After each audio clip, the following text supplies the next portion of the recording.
ඔන්න මේ දවස්වල රාජගිරියෙන් වාර්තා වුණු අත්අඩංගුවට ගැනීමක් ගැන හැමෝම වගේ කතා වෙනවා.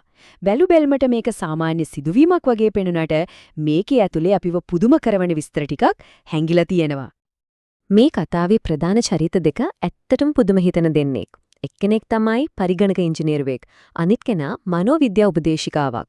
ඉතින් එකිනෙකට වෙනස් ඉහළ වෘත්තීන් දෙකකට නියැලෙන දෙන්නෙක් නීති විරෝධී දෙයකට සම්බන්ධ වෙන්නේ කොහොමද කියන එක තමයි ප්‍රශ්නේ. ඉතින් එතකොට හිතෙන ලොකුම ප්‍රශ්නේ තමයි ඇයි මේ දෙන්නව අත්අඩංගුවට ගත්තේ? සමාජයේ හොඳ පිළිගැනීමක් තියෙන මේ වගේ වෘත්තිකයන් දෙදෙනෙක් පොලිස් අත්අඩංගුවට පත්වෙන්න හේතුව මොකක්ද? හොඳයි පොලිසිය කියන විදිහට චෝදනාව තමයි මේක.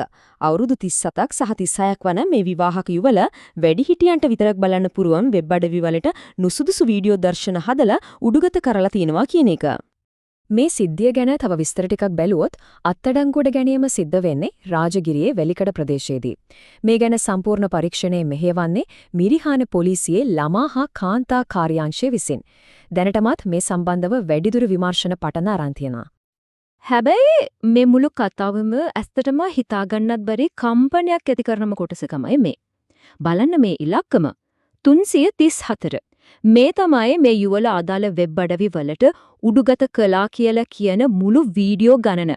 එකක් දෙකක් නෙමෙයි 334ක්. හරි. දැන් මෙයාලව අත්අඩංගුවට අරන් ඉවරයි. ඉතින් ඊළඟට මොකද වෙන්නේ? නීතිමය ක්‍රියාවලියට අනුව මේ දෙන්නව නොවැම්බර් 9 වෙනිදා අලුත්කඩේ මහේස්ත්‍රාත් අධිකරණයට ඉදිරිපත් කරන්න නියමිතයි. එතනින් පස්සේ තමයි නීතිමය කටයුතු ඉදිරියට යන්නේ. අවසාන වශයෙන් මේ සිද්ධිය නිකම් අපරාධ වාර්තාවක් විතරක් නෙවෙයි. ඒකින් අපි හැමෝටම හිතන්න දෙයක් ඉතුරු කරනවා. කෙනෙකුගේ වෘත්තිය, එයාගේ පෞද්ගලික ජීවිතය, අද තියෙන තාක්ෂණය සහ රටේ නීතිය අතර තියෙන සම්බන්ධතාවය කොයි වගේද? මේලගේ සිදුවීම් වලින් පේනවා ඒ සීමාවන් කොයිතරම් සංකීර්ණ වෙන්න පුළුවන්ද කියලා.